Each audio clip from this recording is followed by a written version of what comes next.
કબીરવડ ક્યાં આવેલો છે? બહુ ફેમસ નામ છે, નામ સાંભળ્યું હશે. કબીરવડ ક્યાં આવેલો છે? ભરૂચની અંદર આવેલો છે. કબીરવડ એટલો જૂનો છે, એટલો જૂનો છે કે અત્યારે તમે જોશો કે એનું મેન જે સ્થળ છે, જે એનું કહેવાય ને થડ, એ થડ કયું છે? એની વડ, જે વડવાઈ કહેવામાં આવે છે ને, કે જે વડ ઉપરથી જે નીચે લબડતી હોય, તો એ પણ જમીનની અંદર અડી ગઈ છે. તો અત્યારે ખબર જ નથી પડતી, અને એટલા આખા ખેતરમાં આમ ફેલાયેલો છે, તો ખબર જ નથી પડી એનું મુખ્ય સ્થળ કયું છે, એની વડવાઈ કઈ છે, એ કોઈને ખબર નથી. તો એટલા વિસ્તારની અંદર ફેલાયેલો છે. તમે જોઈ શકો છો આ મોટો વડ. અહીંયા તમને નદી જોવા મળશે. આ નદીમાં બેસીને, એકચ્યુઅલી આ ટાપુ ઉપર છે. આ જે કબીરવડ છે ને, એ કોઈ મુખ્ય ભૂમિ વિભાગ ઉપર નથી, ટાપુ ઉપર છે. સાહેબ ટાપુ ઉપર એનો મતલબ દરિયામાં છે ના, નદી ટાપુ ઉપર છે. કઈ નદી ટાપુ? હવે સાહેબ આ કઈ નદી છે? તો સાહેબ ભરૂચ છે, તો ભરૂચમાં કઈ નદી હશે? તો ઓબ્વિયસલી નર્મદા નદી હશે.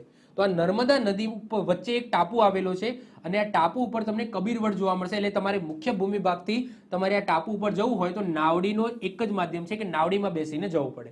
ઓકે, તો નાવડીમાં બેસાડીને તમે એ ટાપુ ઉપર જઈ શકો છો, અને ત્યાં તમને કબીરવડ જોવા મળશે. ચલો વાત કરીએ આપણે કબીરવડની. તો કબીરવડ એ ભરૂચ જિલ્લામાં નર્મદા નદીના એક નાના ટાપુ ઉપર સ્થિત છે. વટવૃક્ષ છે, વડવૃક્ષ છે. આ વૃક્ષ અને સ્થળ 15મી સદીના રહસ્યવાદી કબીરના દોહા, તો એ કબીર સાથે સંકળાયેલું આ સ્થળ છે. એ એમના નામ ઉપર જ કબીરવડ પડ્યું છે. તો એમને રહસ્યવાદી કવિ કહેવામાં આવતા હતા. તો રહસ્યવાદી કવિ કબીર સાથે સંકળાયેલું છે, અને આ સ્થાનમાં તેમને સમર્પિત મંદિરનો પણ સમાવેશ થાય છે. હવે સ્ટોરી શું છે, કેમ આને કબીરવડ કહેવામાં આવે છે? તો આના પાછળ પણ એક સ્ટોરી છે. તો એની માહિતી લઈ લઉં, એના પછી સ્ટોરી ઉપર જઈએ.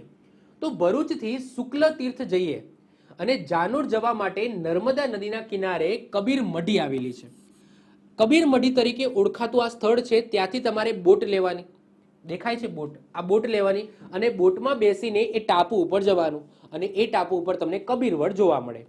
હવે અત્યારે હાલની વાત કરીએ તો આ કબીરવડ છે ને, એ 17,520 મીટર, એટલે 4.33 એકર જમીનની અંદર ફેલાયેલો છે. કબીરવડ એક જ વડ છે, એ આટલી જમીનની અંદર ફેલાયેલો છે, જેની પરિમિતિ 641 મીટર છે. એટલે કે 2103 ફૂટ એની પરિમિતિ છે. અને કેટલા એકરમાં ફેલાયેલો છે? 4.33 એકર જમીનની અંદર ફેલાયેલો છે. એટલે કે 17,520 ચોરસ મીટરની અંદર એ ફેલાયેલો છે.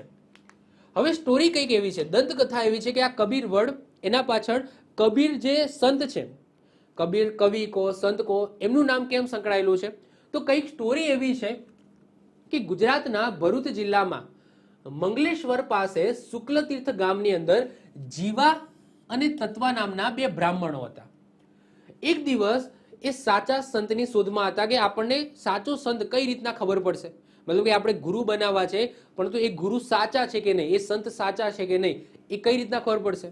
તો એ શું કરે છે? બે લાકડીઓ લે છે, અને બે લાકડીઓ જમીનની અંદર ખોસી દે છે.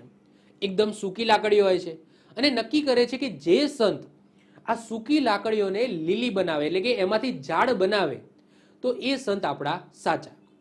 કબીર આવે છે, સંત કબીર આવે છે, અને એ સંત કબીર આ સૂકવેલો જે બે લાકડીઓ જે ખોપી હોય છે એને લીલું કરે છે. લીલું ધેટ્સ મીન્સ કે એમાંથી અંકુર ફૂટે છે, અને એ અંકુર આજે એ વડ સ્વરૂપે બન્યું છે, અને એ કબીર વડ તરીકે ઓળખાય છે. આવી દંતકથા છે.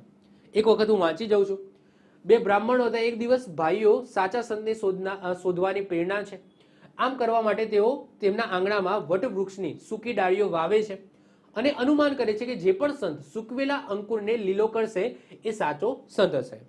કબીર સૂકી ડાળીઓને લીલી કરે છે, અને તેથી તે સાચા સંત છે.